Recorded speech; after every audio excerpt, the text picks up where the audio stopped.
Деревня Курегово, Малопрудинский район, Удмуртской республики. Я староста деревни Дргаев Олег Николаевич. Сегодня у нас проходит второй этап Кубка Удмуртии по автоспорту.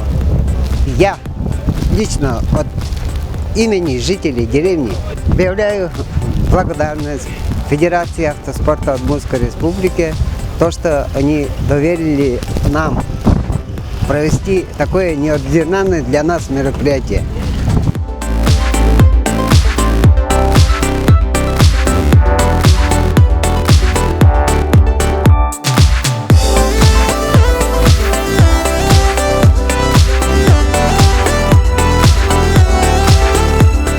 Всем добрый день!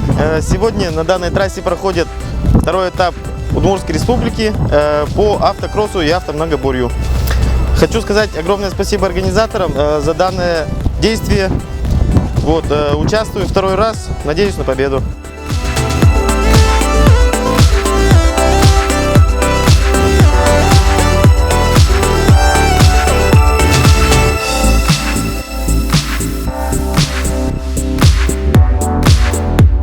Сегодня, благодаря руководителю местного Малопрудинского отделения партии «Справедливая Россия», состоялось возможным это мероприятие.